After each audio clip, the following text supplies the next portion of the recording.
amazing. Wow. This is the most intimate JJK panel I've ever been on. Is that a good thing? Yeah, it's great. All right. So Lex, how are we doing today, by the way? We're doing good. How's everybody doing out there today? Good? Yes. I love the enthusiasm. Earlier, I asked them if they wanted to have fun, and they didn't make any noise.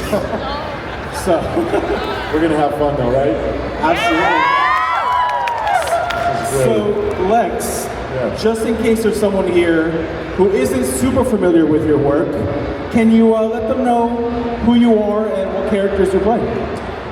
Yes, my name is Lex Lang, not to be confused with Lex Luthor, who I've heard before. Let's see, I've been a voice actor for 31 years. I've played about 600 different characters. One of them that you all know, clearly because we're here for JJK, is Suguru Geto. And Kenjaku also, I play both. Woo! The crowd hushes. For those of you who watch shows like Miraculous Ladybug, I play Jagged Stone. He's a rock and roller. We love Jagged, right? And from your childhoods, maybe you've watched Curious George. I play the doorman and the Strong Hungry on that show. If you watch Naruto, I play Teuchi, the ramen guy. Have some more ramen, Naruto. Also Shikaku, and let's see, I play Hayate. He's the proctor for the Chunin exams, and Kitamaru, the Spider Ninja. If you watch the regular show, anybody seen the regular show? Alright. I play a character named Barry from the Every Meat Burrito episode. That's my burrito, man. I got a bad rap. I play Batman, Doctor Doom, and a whole bunch of other stuff. I could just keep I think them off, the shorter list would be who don't you play? Well, I've had a blessed career so far. I'm really lucky that I've been able to be a working actor for 31 years, so that's been really fun. That's amazing. So let's go back to before you started as a voice actor. Yes. You were a voice match artist. Can you tell us a little bit about that? Voice match specialist, I think we call it. Specialist. That's right when I started. Originally when I started doing voiceover, I was working on a show called The Power Rangers, and Make some noise for Power Rangers, guys! And there's always a guy in like a big suit that needs a voice, right? The bad guy of the week or the season. And so I started on that, but that was kind of limited work. You know, I hadn't done, at the time there was no anime yet, and there was not much for voices in video games because they just didn't have the space to put it on the video game, right? So my wife, who's also a voice actress, her name is Sandy Fox. I don't know if anybody knows who Sandy Fox is. Sandy Fox. She plays Hello Kitty and JimmyisaGeek and Sailor Moon and Betty Boop, and yeah, she's awesome. But anyway, we just started dating at the time, and she's, you know, part of what I do before I did voice acting was stand-up comedy. And when I was doing stand-up, I used to do all these impressions during stand-up. So when Sandy met me, she heard me doing some of these impressions, and she goes, God, you should really make like a business card that says voice match specialist and go to all the studios and give them to the movie studios so that when a celebrity voice actor couldn't make it back in to do their pickups for their dialogue, that I could come in for them and do their pickups, or if they had to do a TV-friendly version of a movie that had like a bunch of cussing in it, I could come in and do that for them. So that's kind of one of the very first things I branched off to do as a voice actor. Was I did about 150 different films for Paramount, Sony, Universal as a voice match specialist, and I'd come in and I'd voice match, you know, William Hurt or Sean Connery or Charlie Sheen and all these different characters, not characters, but actors. And so that was kind of where I got my start there. And then from there, Western animation kind of picked up, and I started working on shows like Justice League and the Batman and Legion of Superheroes. So when it comes to traditional Western animation, where there's no Japanese version, right? What's your process of coming up with a voice for that character? Well, if it's a character that is really well known. Like I've had the blessing to play Batman a few times, and I've had the opportunity to play Doctor Doom a few times. When it's a really well-known character, I'll defer to the director often. I'll go in and say, okay, well, we've seen a lot of versions of this. Is there a specific version of this, or we want to make something new of it? So like when I was playing, I came in to do a show for DC called Batgirl Year One, and it was based off the motion graphic novel. And when I came in, I was cast as Batman, and I was like, well, how do you want Batman to sound? And they had a very specific sound in mind. They wanted to kind of the Christian Bale gravelly version of Batman. So everything was down. You have no right to be here. You know, it had like this big gravel to it. But then when I went to worked on a show called Dawn of Justice for Mattel, they wanted much more of a Kevin Conroy sort of Batman. Kevin Conroy is like the Batman. If you've ever watched Batman, he's incredible. Let's give a hand. He's passed away, but like rest in peace, big Batman style. So for him, they wanted more of just like a clear voice, right? In the car. Yeah, they wanted that kind of a clear style. And then when I did it for Batman Brave and the Bold, the main Batman was a guy named Dietrich Bader, and there's a sequence where Batman becomes older and he gives his cape and cowl to Nightwing, and I was playing Nightwing. And so we got the script like a week before, right? And I'm reading through it, and there's one point where he's like facing off with Joker's grandson, and Joker says, it would take an army to defeat me. And then Batman says, that army would be me. I don't think we've met. I'm Batman, right? So I was walking around my house practicing this in the lowest, deepest, I'm Batman. You know, like really super deep voice. I must have practiced it 1,000 times.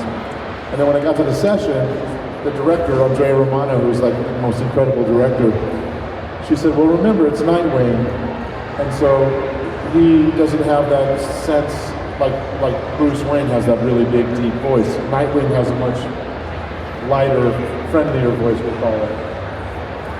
And so when we got to the part, I was like, I don't think we've met. I'm Batman. And she's like, no, it's got to be higher pitch. And I was like, I'm Batman. And she's like, higher pitch. And I was like, I'm Batman. And she's like, there we go. It's in that area. It's like your normal voice. And so I was very disappointed because I wanted to be that super deep, growly Batman, you know, but it ended up just being, I don't think we've met.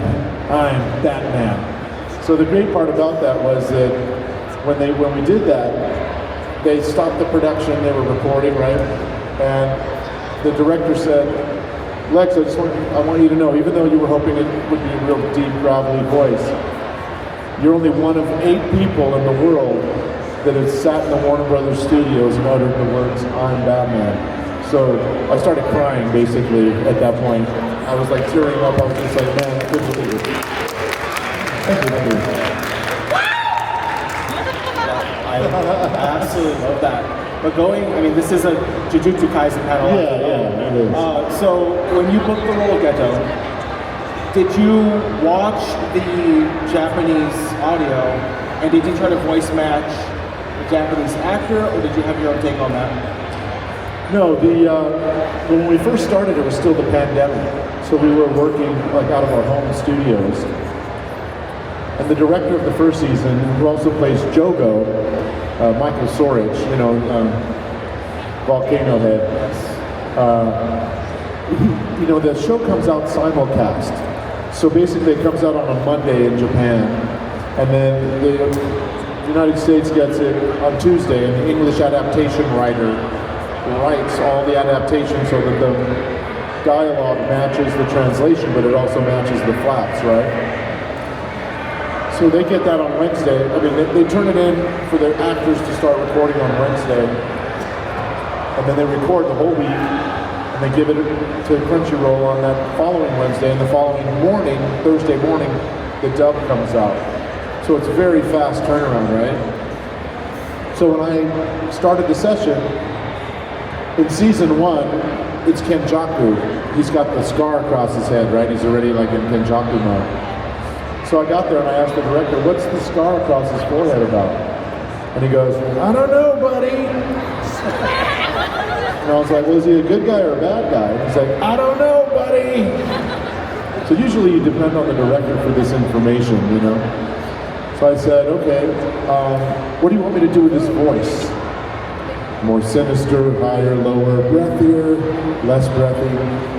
He goes, just use your own voice. So I was like, okay, I can do that. Now what do you want me to do for us? What's his plan? Like, what's his story? And he goes, I don't know. And so I was like, well, I have nothing to go on. So he goes, just keep it mysterious.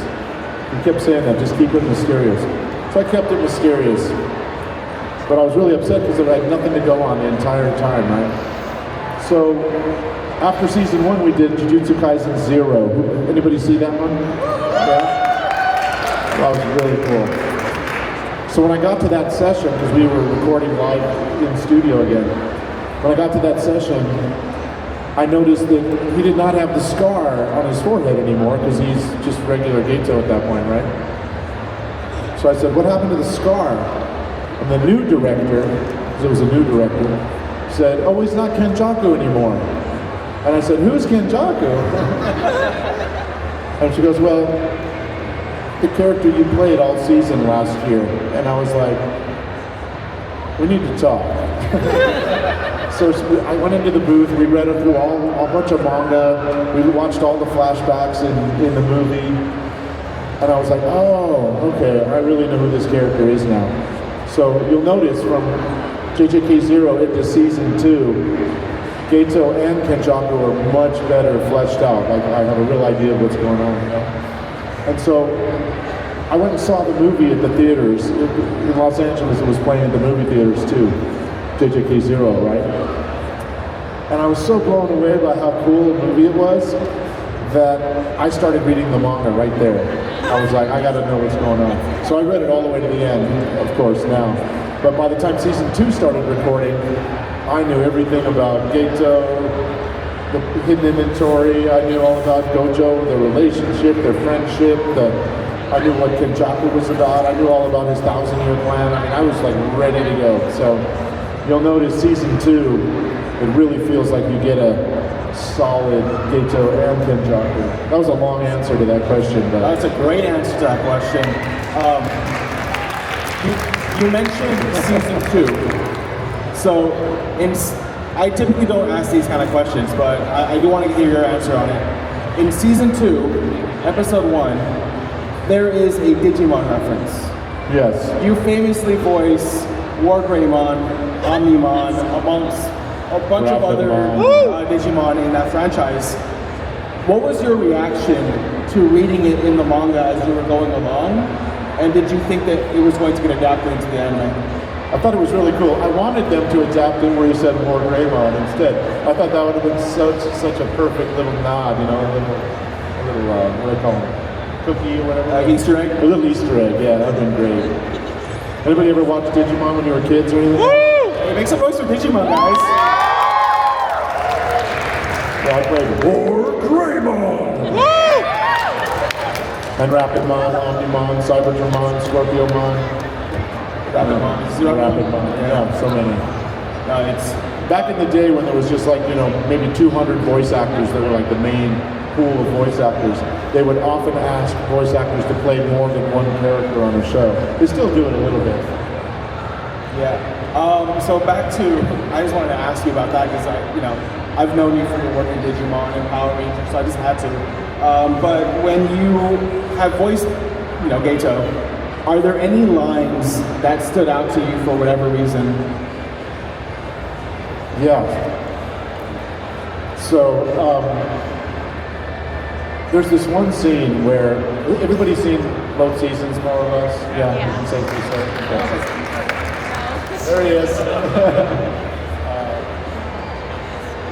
So there's a scene where he's taking over the Star Religious group, right? He comes in, he's got the microphone, he's like, is this on? And he's like, from now on you'll all obey me and I'm changing the name, more or less, right? He says that, right?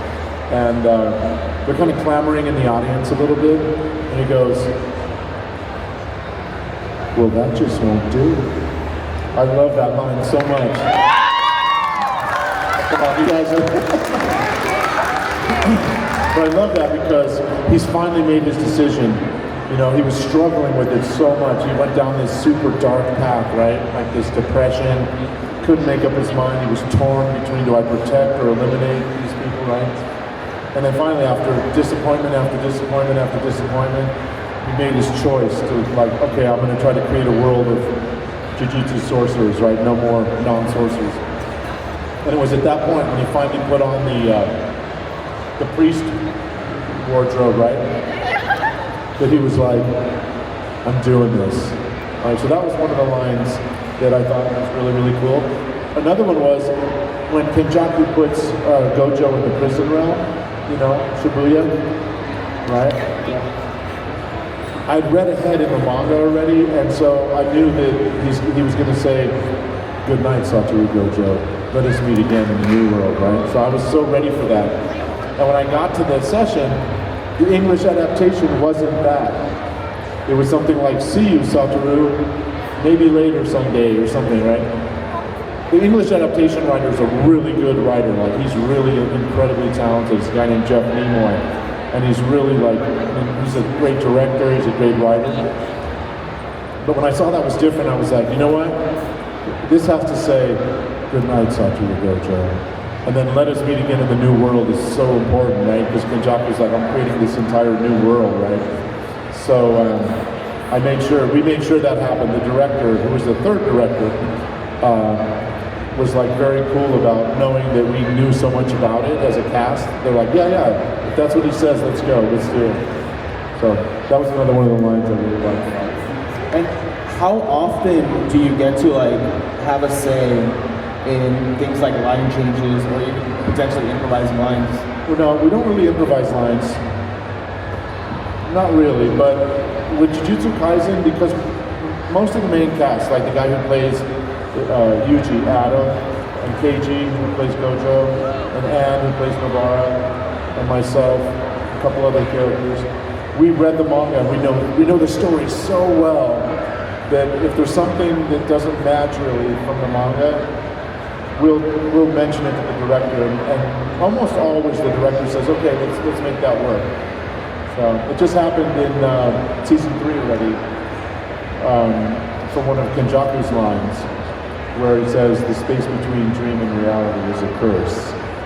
And it was written differently, and I said, no, he's talking about the space between, you know, where the curses reside. So. And as a voice actor, obviously your voice is your best tool. Or instrument, yeah. You have quite a bit of a range, as you've been able to showcase. How do you protect your voice when you're doing something that strains your throat? Well, it's like an athlete. If we're going to do a 100-yard dash that day, we know it's going to put a lot of strain on our body, right? So you warm up. It's pretty much the same. Just most actors, when they have like a play or they're doing a performance, they'll warm up their vocal cords, they'll warm their body up, especially if it's something that's going to be harder to do. Like for something where it's like, that's what happens when you have a voice. You know, like when you're doing this kind of a big, gravelly character, you want to warm up. During the session, you drink like hot tea and honey with lemon, water, that kind of stuff. Yeah. Okay. That's some good advice for everyone always asks, can you give me some advice on being a voice actor? That's good advice. Just warm up your voice. And I don't want to hear you asking more questions about advice, all right? Are there questions from the audience? They will be in a bit. But before we get into that, I have one more question before we jump into audience questions. Okay. And that question is, outside of Jujutsu Kaisen, what is your favorite role you've played, and why is it Ecliptor? That's your favorite role I've played, isn't it? Second only to Larigo. Okay.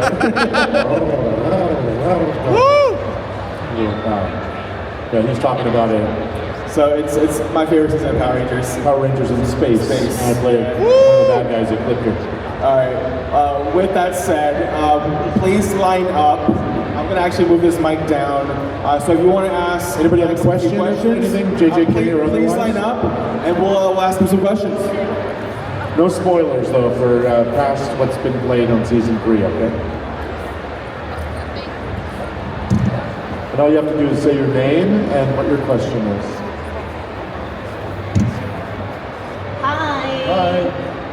question is, what was your thoughts on that KFC like breakup scene in season 2? That was pretty intense, right? We call it the breakup scene. I'll take a 2-piece to go. I think that was a pretty powerful scene, right? You know, it really tested. Geto was really like playing with Gojo. He was trying to test his belief in himself, right? That's why he asked him, do you think you're the strongest because you're Satoru Gojo? Or are you Satoru Gojo because you're the strongest? And he was basically saying, I had no idea you guys were such a great audience. He's basically saying like, is your strength part of your character and who you are always? Or without that strength, are you nobody? You know, and he was just trying to ask him this real key question to throw him, right? That's why he couldn't get him at the end, right? But he wanted to. He's like, go ahead, if you're gonna kill me, do it. There'd be a point to that, right? I think he said something like that. So, I'd asked many people in like the producer positions, like if they were in a relationship, like an actual, we call it the breakup, right? Yeah.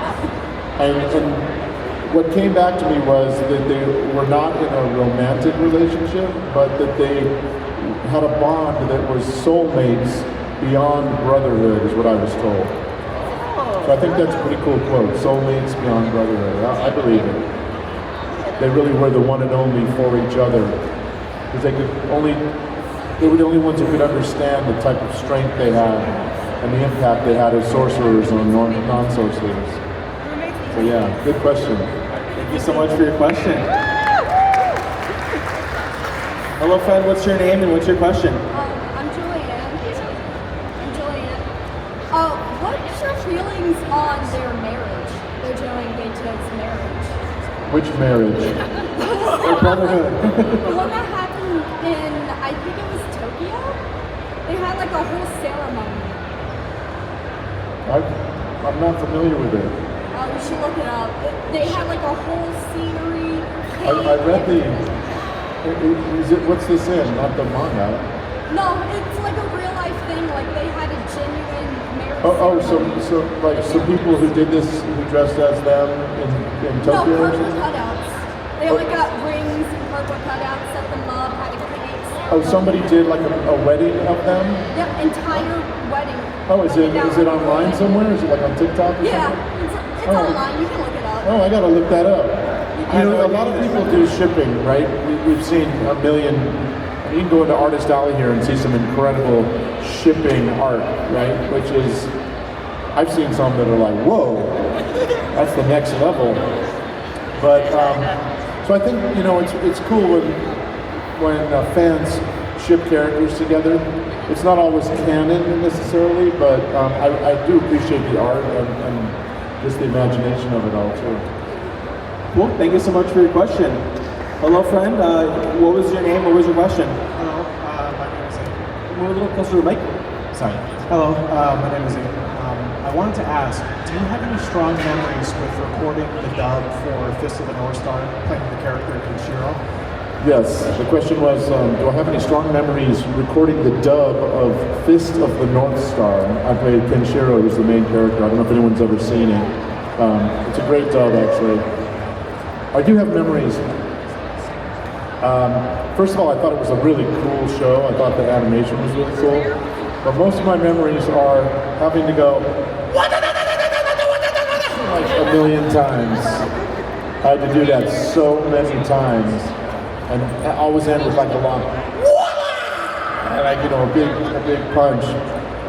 And then I also thought it was really cool how when he didn't have to do all that striking, he would just like touch them, and he'd be like, "You're already dead." And he'd walk off, and I'd just blow up. But yeah, that's pretty cool. Hokuto Shinken. Very cool. I love it. I love it. Thank you. Thank you so much for your question. If you haven't seen it, Fist of the North Star, go see the OG. It's pretty cool.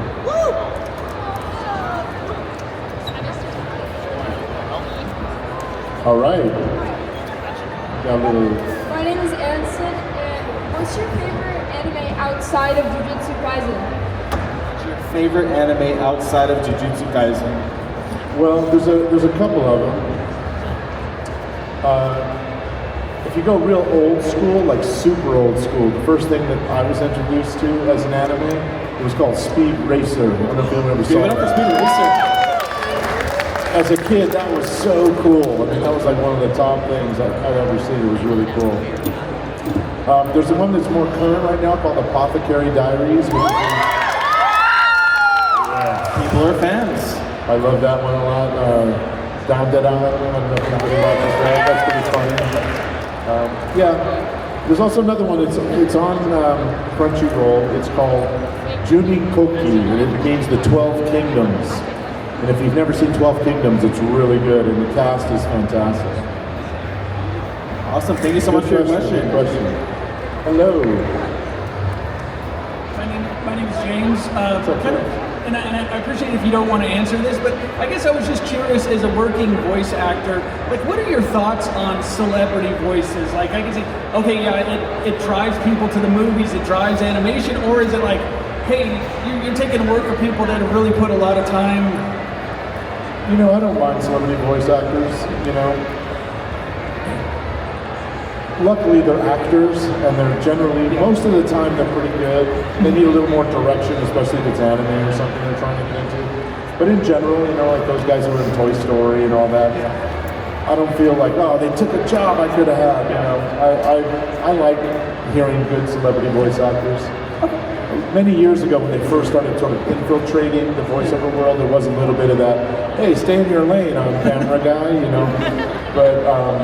But I really, you know, I've always been a believer that there's enough work for everybody. And if you just stay positive and you stay focused, you keep following what you love to do, then you'll find the opportunities. And that's worked for me for years. Yeah. Great, thanks so much. Yeah, you're Awesome. welcome. Thank you so much for your question. What's up? There he is. Hello. What was your name? What was your question? Hi, my name is Adon. Quick question for you. So, how do I phrase this? At what point for you for Geto did the fandom like catch up? Because I know you were saying that when you first voiced Geto, you weren't really aware of JJ and all that kind of stuff, but after the movie started reading it, was it when you started reading the manga, you're like, oh wow, this character, like everybody loves this character, or is it like after the dub and all that stuff came out, you're seeing the reactions online for Geto? When did that like click? You're like, wow. It was very organic, you know, it just kind of grew at the same time. You know, my love for the show was growing, and then like me relating to all the fans that come to see me at the shows. Because, you know, when we do anime, we work by ourselves, right? So, like, we're in this booth, we're by ourselves as a director in another room, talking to a piece of glass at us. We're reading the script, we're cold reading, basically. We haven't seen anything, we don't know it, the director tells us. And so, as a fan, I had that advantage of coming in and, like, knowing about the show, and my enthusiasm was growing. And every time I saw a scene that I'd read about, I was like, yes! Oh, wow, that was so good. Like, you know, like when season 3, no spoiler, but, you know, have most of you seen a lot of season 3 so far? Hands up? Okay, cool. So when Maki is going after her clan, right, I'd read that already, and I was like, oh, I can't wait to see how they do this, right? So I was just loving it. And then when we come to the shows, like, I notice, I mean, like, I love the show. I got a tattoo of the beta fish on my arm. You know, I mean, I'm a super fan, right? So when I come to the shows, I see other people who got the tattoos. I see other people who are cosplaying as my characters, you know, and characters I love. Like, I love Nanami. He's like a great character, and I love seeing all the Nanami cosplay. And so it's a long answer to the question, but like, it's organic. Like, my awareness of how big the show was getting was happening at the same time as I was becoming a bigger fan for it. Yeah. Awesome. Thank you so much for the question. That's a really good question. Hello again. How are you? Can you guys hear us okay? Is that all right? Are you enjoying the panel so far? Is that all right? Okay. Kind of hard to hear me going out that way. Hi, I'm Charlize, and I just wanted to ask, like, if you were in Jujutsu Kaisen, what ability would you have? What ability would I have? Let's see. Well, if I could have infinite void, that would be pretty cool. I think Geto's abilities are also really cool, right? Per spirit manipulation, like if you could just absorb these spirits. Mind you, a little barbecue sauce, a little dipping sauce of some kind. I mean, if they taste how they taste, we all know what that is, right? I also have another question. You said that your favorite character is Nanami. Why? Nanami? Yeah. Why? Well, I have several favorite characters. Nanami I like because he's just like no nonsense, right? He's just like Mr. Business. And you just like him so much by the time that the Shibuya incident happens. Like, I'm taking a little poll here because I know I'm not alone, but anybody else through the course of any part of watching the show either tear up or cry at some point? All right, thank you so much. I call it Jujutsu Kaisen because we cry. Because like when Nanami, you know, was his death, I'll call it death, it was very sad. And then same with Nobara. I was just like, no! But at least I got revenge as my character and I got to just eat up. Thank you. Oh, thank you. Thank you for your question. Good questions, good questions. Hello. Okay, my name is Genevieve, and you kind of already asked this question, but what was your favorite line and favorite scene that you had, whether you were in it or not? Ooh, favorite line or favorite scene, whether or not you were in it. We kind of did it. In season 1, I thought it was really funny when they were talking about Human Earthworm 4, the movie. It's a love story! I thought that was funny. I laugh a lot in season 1. I cry a lot in season 2. Let's see. Yeah, you know, I also thought that all the scenes where Geto was sort of being disappointed in non-sorcerers, like when, Nanako and Mimiko were in the little prison there, right before he finally unleashes on everybody, right? He's just staring at him there and they're saying, they're to blame, this and that, right? And then he's like, I already took care of the problem. And then they're all beat up and he's noticing and he's like, mama, in the background, right? And then he finally goes, why don't we step outside for a minute? I just love that. That was so good. Yeah. There's so many good scenes, it's hard to pick one, right? Awesome. Thank you so much for your question. Thank you. If you were in an anime, which one would it be? If you were in an anime, if Lex Lang himself If I was personally was in an anime? what anime would it be? Like what? I don't know, maybe Pokemon. I think that's getting with Pokemon, you know? Are you trained?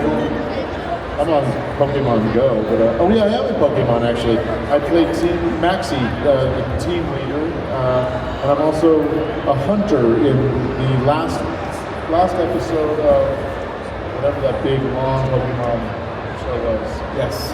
Who's your favorite Pokemon? Do you have one? Well, I'm a little biased to Pikachu right now. It's like everybody else has a million different ones, but it's a good pick. Yeah, he's so damn cute. If you ever see him live, he's amazing. Thank you so much for your question.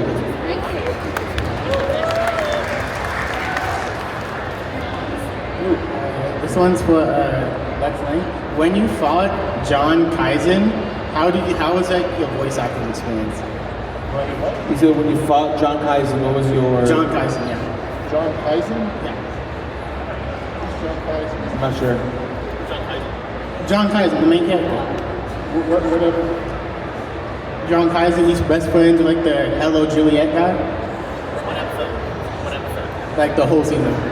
What show are you talking about? Jujutsu Kaisen, John Kaisen. John Kaisen? He's just messing with me now, aren't you? He messing with Sergeant. Yeah. Is that what you call John Kaisen? Okay. We can't end on that. Anybody got any more questions? I was starting to question my whole existence. Like, was I watching? I was like, John Kaisen. Is that like the John Wick version of Jujutsu Kaisen where he comes out just killing everybody with guns? John Kaisen is the owner of Jujutsu Kaisen. Like Walt Disney. JJ High is the owner of Jujutsu Kaisen. Does anyone else have a question? John Kaisen, okay. Hi. Between voicing the mysterious Kenjaku and the young Geto, right? young Geto and the older Geto in the movie, who do you prefer voicing? So who do you like voicing? Well, I love doing Geto, like whether it's a flashback or more current, because he had such a strong arc. It's always like nice to portray whatever emotional state he's going through. So Geto in general, I love performing as, right? But Kenjaku, for me, it's really cool because he's got this 1,000-year plan, right? And so there's a sense of him being sort of like the chess master. You know, he's moving all the pieces. He's still doing it with the culling games right now. I mean, it doesn't end well for him, but for those who know how it goes. But I think it's cool because nothing really scares him. And he has this sense of like superiority over everything. And that gives him this sense of calm too. And being in Geto's body, he has that cursed spirit manipulation ability too. So he's got ammo at the same time as having this sense of like, there's no one who can really defeat me. He's planned it all, you know. So I love that part about playing Kenjaku that's different than Geto. Thank you. No, thank you. That's a great question. Hello. What was your name and question? My name is Papas. I have only one quick question. Yeah. How would John Wick do with Jujutsu Kaisen? How would John Wick do in Jujutsu Kaisen? How would he do? Until his clips emptied out, I think he'd do okay, but then he'd be overpowered. Sukuna would just take him out immediately. Yeah, it would be hell to pay. Thank you. Yeah. That's a good question. Hello. It was good though. We tied it into the other one. What's up?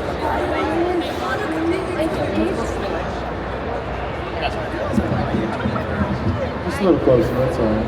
Hi, my name is if Geto was an animal, which animal would he be? Geto is an animal. What animal would he be? Wow, that's a good question. I don't think it would be a monkey. He's very. Maybe a fox. Yeah, very sly. I'd go with maybe a fox or a coyote. I think maybe. You know, he's like a trickster a little bit, right? Yeah. That's good. Good question. Or he'd be a possum.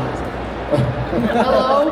What's up? My name's Isaiah. Hi, Isaiah. I was just wondering, who's your least favorite JJK character? Ooh, least favorite character.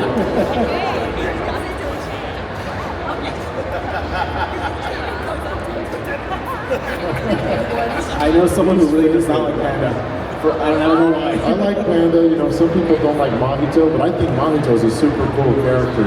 I think I'd have to say, as Geto, my least favorite character would be Toji.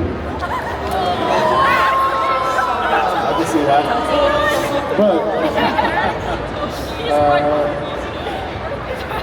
I don't know. Other than that, maybe Yuki.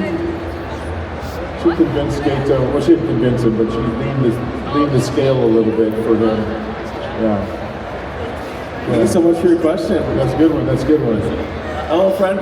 Speaking of Toji. Hey guys. The question was actually kind of answered just now. I was going to ask, what were your views on Toji as a character?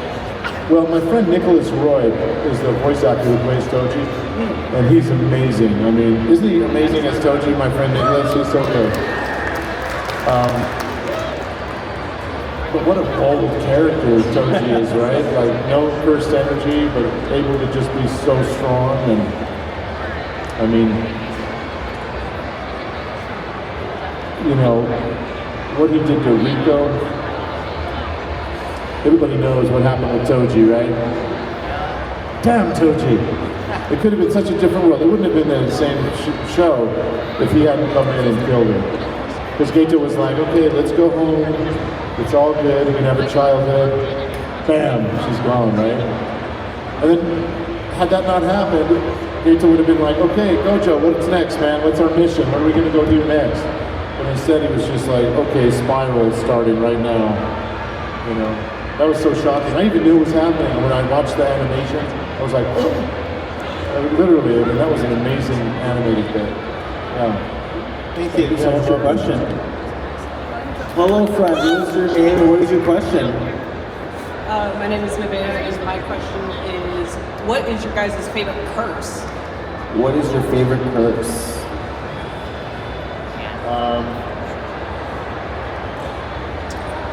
You mean like